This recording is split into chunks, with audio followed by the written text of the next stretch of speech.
The rumble of 12 motorcycles shattered the desert quiet as the Iron Wolves pulled into Rita's Gas and Go. The station owner, a silver-haired woman in her 60s, barely looked up from her crossword puzzle. The bikers laughed at her indifference, making crude jokes about the old lady who clearly didn't understand the danger she was in. Their leader, Snake, decided to make an example of her. What happened next would become legend among every biker crew from Arizona to California. From which city in the world are you watching this video today? If you enjoyed this story about hidden strength and unexpected justice, consider subscribing for more tales of those who never ask for recognition, but deserve it most. The afternoon sun beat down mercilessly on the stretch of Highway 191 that cut through the Sonoran Desert like a scar across the landscape. Heat waves shimmered off the asphalt, distorting the horizon where saguaro cacti stood like silent sentinels. In this desolate expanse, Rita's Gas and Go appeared like a mirage, a weathered oasis of civilization offering fuel, food, and air conditioning to travelers brave enough to cross this unforgiving terrain. Rita Delacroix sat behind the counter, her silver hair pulled back in a practical ponytail, reading glasses perched on her nose as she worked through the daily crossword. At 63, she had the kind of understated presence that made people comfortable. The sort of woman you'd expect to find baking cookies for grandchildren, rather than running a remote gas station in one of America's most challenging landscapes. Her faded jeans and simple blue work shirt spoke of practical living, while her weathered hands suggested decades of hard work. The station itself reflected her no-nonsense approach to life. Clean but basic, with well-maintained pumps, a modest convenience store, and a small mechanical bay where she performed minor repairs for stranded motorists. The walls were decorated with a few local photographs and a map of the region marked with distances to major cities. Nothing suggested this was anything more than what it appeared to be, a simple business serving the basic needs of desert travelers. Rita had owned and operated the station for 15 years, ever since moving to Arizona from parts unknown. The locals in the nearest town, 40 miles north, knew her as a reliable, if private, woman who kept to herself, but would help anyone who found themselves in trouble on the highway. She had a reputation for fair dealing and mechanical competence that had earned respect without friendship.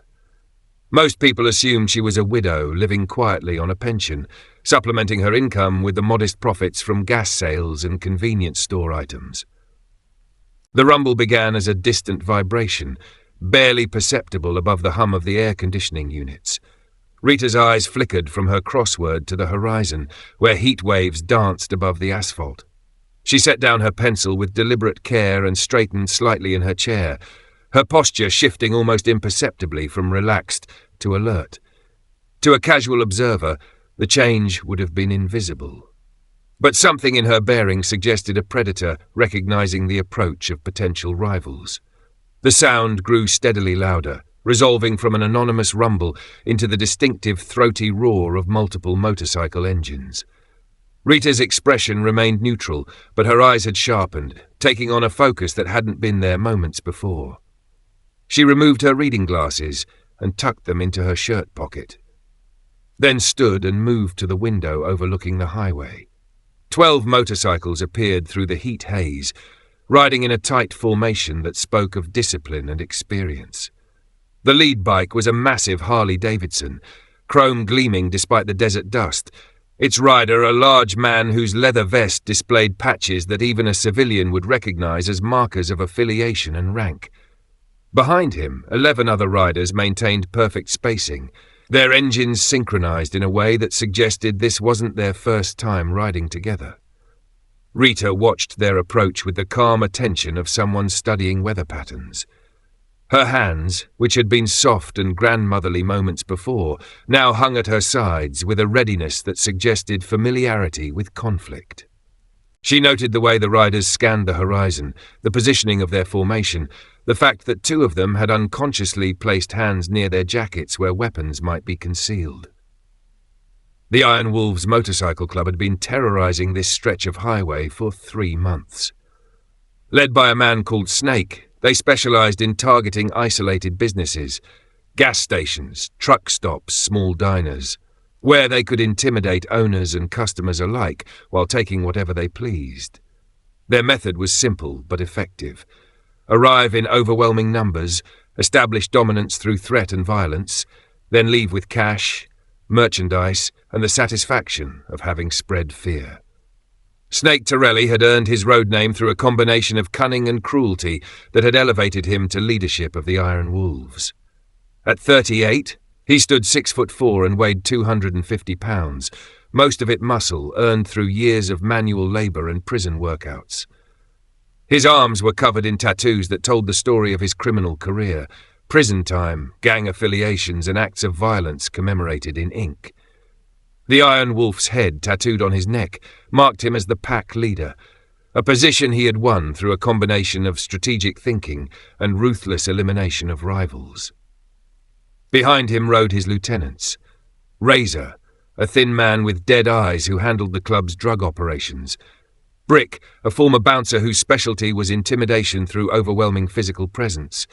And Viper, the youngest of the group, but already establishing a reputation for unpredictable violence.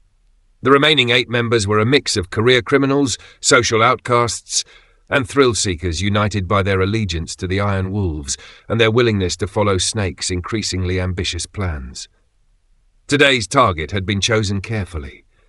Rita's Gas and Go sat 30 miles from the nearest town, 40 miles from any significant police presence. Cell phone coverage was spotty at best, and the isolation that made it a necessary stop for desert travellers also made it perfect for their purposes. Intelligence gathered from previous customers suggested a single elderly woman operating alone, minimal security, and cash business that would provide immediate profit. The motorcycles pulled into the station's parking area with theatrical precision, engines revving unnecessarily as they formed a semicircle around the building. The sound was deafening in the desert quiet, designed to intimidate and disorient. Dust swirled in thick clouds as 12 machines came to rest, their riders remaining mounted while Snake surveyed his target. Rita stepped outside, moving with unhurried confidence to stand in front of her building. She showed no sign of fear or concern, instead regarding the assembled bikers with the calm attention she might give to customers asking for directions. Her hands remained relaxed at her sides, and her expression suggested mild curiosity rather than alarm. "Gentlemen," she said, her voice clear and carrying easily across the parking area despite the clicking engines. "Welcome to Rita's. What can I do for you today?" Snake laughed, a harsh sound that his crew echoed. The response was perfect from his perspective, exactly the kind of naive politeness he had come to expect from civilians who didn't understand the reality of their situation. He remained seated on his bike, using the elevation to emphasize his physical dominance, while his crew spread out slightly, creating an intimidating presence that surrounded the small woman. "What you can do, Grandma," Snake called out, his voice carrying the casual cruelty he'd perfected over years of intimidation, "is hand over everything in that cash register. Then maybe we don't trash your little store." Rita's expression didn't change. She studied Snake with the kind of attention someone might give to an interesting crossword clue, her head tilted slightly as she processed his words. When she spoke, her tone remained conversational, almost friendly. "I'm afraid that's not going to work for me," she said simply. "But I can offer you fuel, snacks, and cold drinks if you're planning to continue your ride." The response clearly wasn't what Snake had expected. His swagger faltered slightly as he processed the complete absence of fear in her voice. Around him, his crew exchanged glances, uncertain how to interpret this development.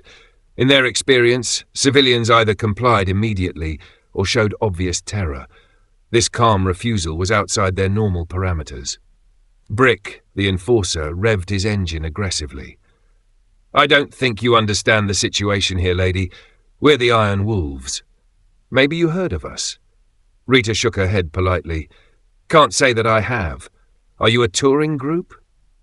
The innocence of the question sent ripples of laughter through the crew, but Snake's expression was darkening.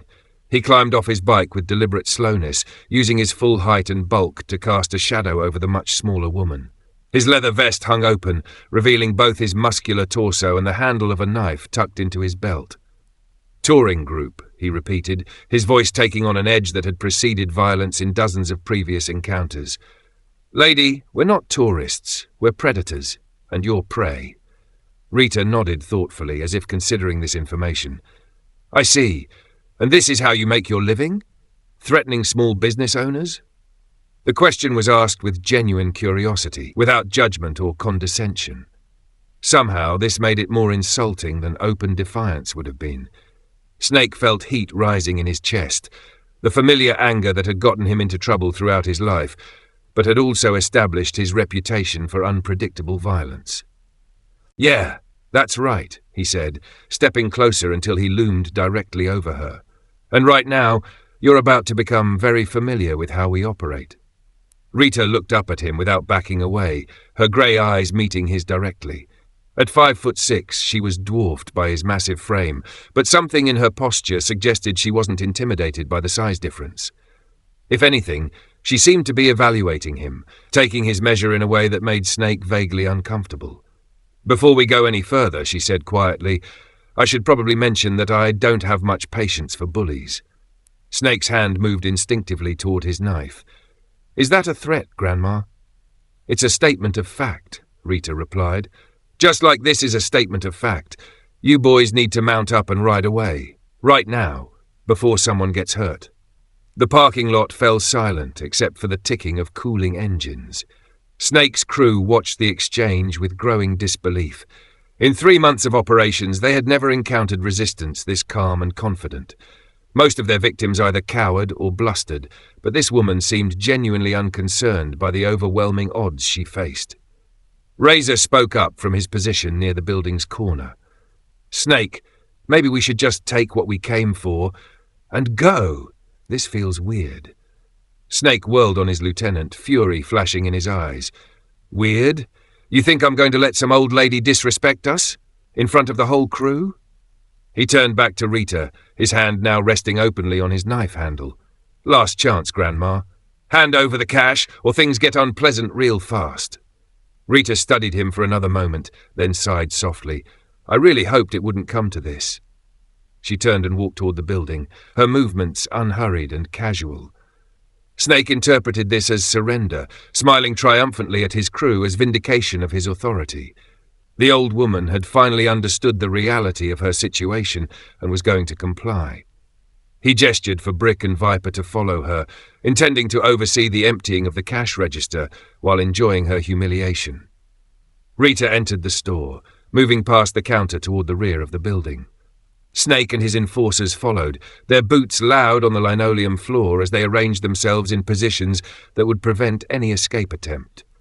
The interior was even more humble than the exterior, simple shelving stocked with basic necessities, a few small tables, and an old-fashioned cash register that couldn't have held more than a few $100. Open it up, Snake commanded, nodding toward the register.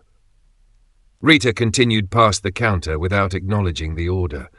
She moved to a door marked private and paused with her hand on the handle.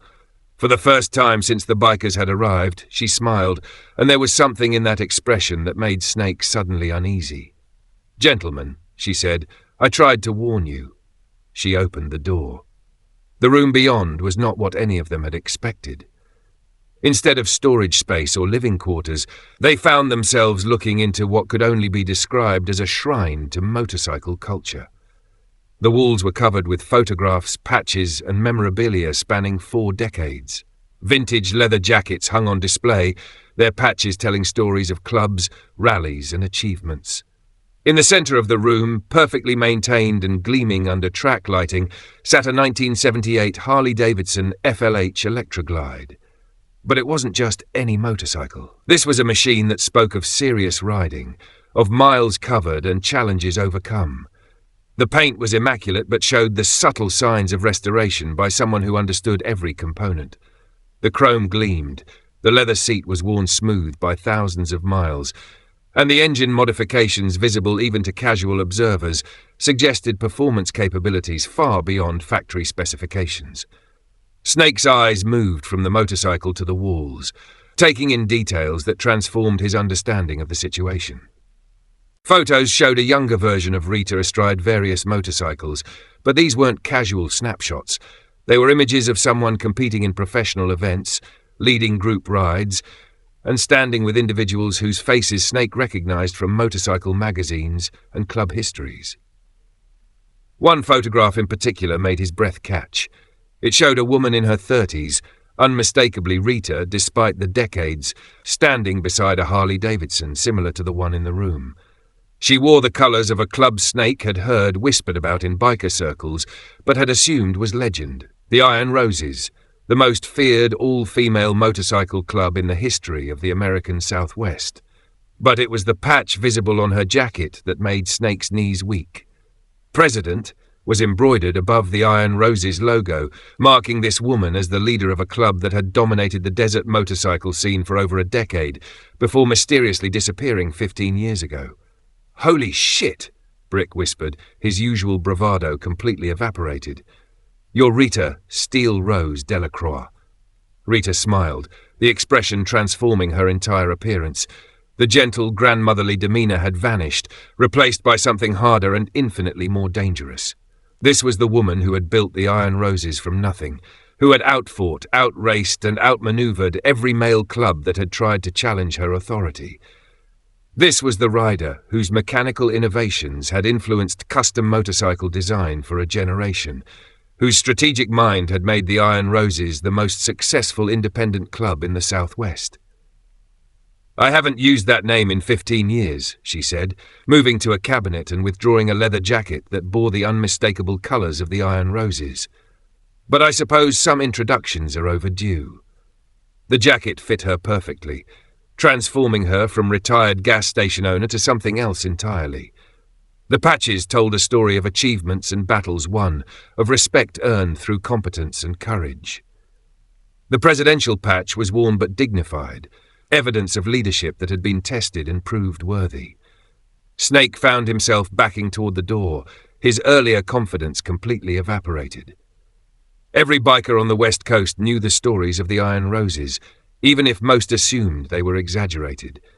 Tales of midnight runs through Death Valley, of club wars won through superior strategy and riding skill, of law enforcement agencies that had tried and failed to penetrate their operations. Rita Delacroix had been the centre of those legends, the woman who had commanded absolute loyalty from riders who acknowledged no other authority. "This is impossible," Snake said, his voice lacking its earlier authority. "The Iron Roses disbanded, you disappeared." "We evolved," Rita corrected, zipping up the jacket with movements that suggested the familiar ritual of preparation for riding. "And I retired. I'd earned the right to quiet years after 2 decades of managing territories, settling disputes, and keeping the peace between clubs that couldn't see past their own egos." She moved to the motorcycle, running her hands over components with the familiarity of someone who had built and rebuilt the machine countless times. The engine turned over on the first attempt, settling into an idle that spoke of perfect tuning and meticulous maintenance. The sound was different from the Iron Wolves machines, deeper, more purposeful, with the distinctive note of engine modifications that prioritized performance over noise. "But retirement," Rita continued, swinging her leg over the bike with fluid grace, "doesn't mean forgetting how to handle troublemakers." Outside, the remaining Iron Wolves had grown increasingly nervous as minutes passed without word from their leadership. Razor had dismounted and was pacing near the building entrance, his hand resting on a weapon concealed beneath his jacket. The other riders remained mounted but ready, engines running, scanning the horizon for any sign of law enforcement or other threats. The sound of an engine starting inside the building made them all freeze. It wasn't the familiar note of any of their machines, but something else, older, deeper, with a growl that suggested power held carefully in check. The garage door began to rise with mechanical precision, revealing the interior of what they had assumed was simple storage space. Rita emerged on the Electroglide like an apparition from another era. The transformation was complete and startling. The mild-mannered gas station owner had vanished, replaced by someone who commanded attention through presence alone. She rode with the confidence of someone for whom motorcycles were not transportation but extensions of self, every movement fluid and purposeful. Behind her, Snake, Brick and Viper stumbled out of the building, their earlier swagger completely abandoned. Snake's face was pale beneath his tan, and his hands shook as he tried to process what he had discovered. His entire worldview had been overturned in a matter of minutes, leaving him struggling to understand his position in a situation that had moved far beyond his control. Rita positioned her motorcycle in the center of the parking area, equidistant from the assembled Iron Wolves. She sat easily in the saddle, one hand resting on the grip, the other hanging relaxed at her side. Despite being outnumbered 12-1, her posture suggested complete confidence in her ability to control the situation. "Before we settle this," she said, her voice carrying easily across the space despite the ambient engine noise, "you should know that Tommy wasn't killed by the Iron Roses. He was killed by someone who wanted you to think he was, someone who needed a reason to hunt us down one by one." Snake's hand trembled on his handlebars. "You're lying. The Desert Demons were infiltrated 15 years ago by a federal task force," Rita continued, ignoring his protest. "They needed the Iron Roses eliminated because we knew too much about their operations. Tommy stumbled onto evidence of the infiltration. He was coming to warn us when his bike was sabotaged." The revelation hung in the desert air like a thunderclap. Several of the Iron Wolves exchanged uncertain glances, recognizing the ring of truth in her words. "You're going to start your bikes, ride out of here in single file and never return. You're going to spread the word that Rita's Gas and Go is off limits to everyone who rides. And you're going to find a different line of work, because this protection racket ends today." Razor made the mistake of attempting to reassert the crew's authority. "Lady, there's 12 of us and one of you. I don't care what you used to be, those days are over." Rita's response was immediate and decisive. She twisted the throttle, and the Electroglide surged forward with acceleration that caught everyone off guard. Before Razor could react, she had covered the distance between them, using her motorcycle's momentum and her own expertise to knock him cleanly off his bike.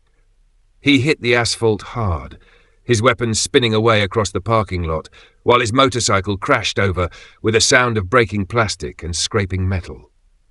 The maneuver had taken perhaps 3 seconds and demonstrated a level of riding skill that left the remaining Iron Wolves speechless. Rita had used her motorcycle as a precision instrument, applying exactly the right amount of force in exactly the right place to neutralize a threat without causing permanent injury. It was the kind of technique that took years to master and confidence to execute. "Anyone else want to discuss the mathematics of the situation?" Rita asked, her tone remaining conversational as she positioned her bike for another run. The Iron Wolves were discovering that numerical superiority meant nothing when facing someone who understood combat dynamics far better than they did. Rita wasn't thinking like someone defending herself against overwhelming odds. She was thinking like a tactician who had faced similar situations dozens of times and developed strategies for turning apparent weakness into decisive advantage. Snake finally found his voice, but the authority he had projected earlier was gone. "You can't take all of us." "I don't need to," Rita replied. "I just need to take enough of you to make the rest reconsider their life choices. And gentlemen, I've had 15 years to think about technique." To emphasize the point, she demonstrated a maneuver that most of the Iron Wolves had never seen outside of professional stunt shows. Standing on her pegs while maintaining speed, she guided the Electroglide through a series of turns that showcased both her riding ability and the capabilities of her machine. The performance was simultaneously beautiful and threatening, art and intimidation combined into a display that left no doubt about her competence. Viper, the youngest and most impulsive of the group, decided to test her resolve. He gunned his engine and charged directly at her, apparently intending to use his bike as a weapon in a game of chicken that he assumed she would lose. His motorcycle was newer and more powerful than hers, and his superior size and weight should have given him every advantage. Rita's response demonstrated why the Iron Roses had dominated desert riding for over a decade. Instead of meeting the charge head-on or avoiding it entirely, she executed a technique that used Viper's momentum against him. At the last possible moment, she angled her bike slightly and clipped his front wheel with surgical precision, sending his motorcycle into a controlled crash that deposited him safely on the asphalt while his machine slid harmlessly into a fence post. The maneuver required timing measured in milliseconds, an understanding of motorcycle dynamics that came only through years of experience in actual combat situations. Viper found himself sitting in the dust, uninjured but completely outclassed, staring at a woman who had just demonstrated capabilities he couldn't begin to match. 15 years of retirement, Rita commented, bringing her bike to a stop and regarding the remaining Iron Wolves with calm attention. But some skills are like riding a bicycle. You never really forget. The remaining members of the Iron Wolves looked at each other, then at their leader, seeking guidance for a situation that had moved far beyond their experience. Snake, who had built his reputation on projecting strength and decisiveness, found himself paralyzed by the realization that everything he thought he knew about dominance and intimidation had been revealed as amateur theatrics in the presence of someone who understood the real thing. Brick, the club's enforcer, made one last attempt to salvage their dignity. "You think this ends it? We got friends, lady. This won't be forgotten." Rita's smile was neither friendly nor hostile, simply knowing. "Son, I helped write the rules that govern how motorcycle clubs operate in this region. Your friends are riding on territories and using protocols that the Iron Roses established. You mention my name to any real biker and they'll explain exactly why you're going to forget this place exists." She gestured toward the highway with one hand while keeping her other on the throttle. "Now mount up and ride out, and understand that this is the only warning you're going to get." The Iron Wolves needed no further encouragement. Snake climbed onto his bike with movements that suggested complete defeat, his earlier swagger replaced by the careful motions of someone trying not to attract further attention. His crew followed suit, helping their fallen comrades to remount while avoiding eye contact with the woman who had demolished their reputation in a matter of minutes. As they prepared to leave, Rita called out to Snake one final time. "And son, find a different line of work. You're not cut out for this." The motorcycles rumbled to life and began filing out of the parking area in the single-file formation Rita had specified. Their earlier synchronized precision had been replaced by the disorganized retreat of a defeated force, engines no longer roaring with aggressive intent, but muttering with embarrassed compliance. Rita watched them disappear into the heat haze, maintaining her position until the sound of their engines had faded completely into the desert silence. Only then did she allow herself to relax, rolling her shoulders and removing her jacket with the satisfied movements of someone who had completed necessary but unpleasant work. The leather jacket went back on its hanger in the shrine room, and the Electra Glide returned to its position under the track lighting. Rita took a moment to run her hands over the motorcycle's surfaces, checking for any damage from the confrontation, and finding none. The machine had performed flawlessly, just as it had for decades of hard riding and difficult situations. When she emerged from the building, Rita had transformed once again into the quiet gas station owner her customers knew. The jeans and work shirt were the same, her silver hair returned to its practical ponytail, and her demeanor suggested nothing more dramatic than completion of routine maintenance. Only someone looking closely might have noticed the subtle change in her posture, the way she carried herself with fractionally more confidence than before. She retrieved her crossword puzzle from behind the counter and settled back into her chair, picking up her pencil and studying the clues with the same calm attention she had shown before the Iron Wolves' arrival.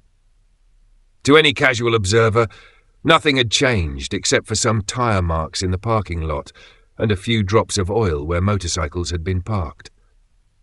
An hour later, a family in an RV pulled up to the pumps, the parents looking slightly nervous about the isolated location, but reassured by the clean appearance of the facility and the friendly wave from the woman behind the counter. Rita helped them with their fuel, provided directions to the nearest town, and sent them on their way with cold drinks and genuine wishes for safe travel. As the RV disappeared toward the horizon, Rita allowed herself a small smile. The desert had returned to its peaceful rhythm, and she had returned to her quiet retirement. The Iron Wolves would spread word of what had happened here, ensuring that Rita's Gas and Go would remain undisturbed by anyone foolish enough to mistake isolation for vulnerability. She picked up her crossword puzzle once more, studying a clue that had been puzzling her earlier. 7 letters beginning with R, legendary status earned through decisive action.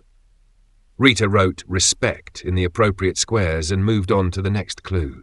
Outside, the desert wind whispered through the saguaro cacti, carrying with it the echo of motorcycle engines and the promise of stories that would be told around campfires and in roadhouse bars for years to come. The legend of Steel Rose had been reborn for one afternoon, just long enough to remind the world that some people earned their reputations through actions rather than words, and that retirement didn't mean the end of relevance. In the harsh beauty of the Sonoran Desert, justice had been served by steady hands and an old motorcycle, proving that wisdom and experience would always triumph over youth and arrogance. As the sun began its descent toward the western horizon, painting the sky in shades of orange and purple, Rita Delacroix returned to her crossword puzzle, secure in the knowledge that her past and present had found perfect harmony in defense of the simple life she had chosen. The Iron Roses lived on, not as an active organization, but as a standard of excellence that would never be forgotten by those who understood what it meant to ride with honor.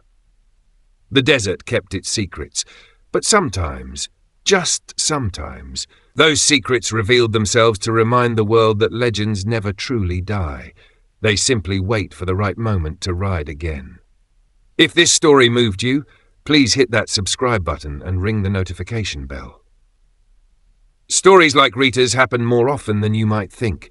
Ordinary people carrying extraordinary secrets, protectors hiding in plain sight, legends living quiet lives until the moment justice demands they step forward once more. Drop a comment below. Have you ever encountered someone who seemed ordinary but turned out to be remarkable? Someone whose quiet strength changed everything? Share your story. We read every comment, and some of the best ones inspire our next videos. And if you enjoyed this tale of hidden strength and unexpected justice, check out our playlist of similar stories where the underestimated prove their worth and the forgotten heroes get their moment of recognition. Thank you for riding along with Rita's story. Until next time, remember, the most powerful people often choose to be the most invisible ones. They're all around us, waiting for their moment to remind the world what real strength looks like. Subscribe for more stories that prove heroes don't always wear capes. Sometimes they wear work shirts and carry crossword puzzles.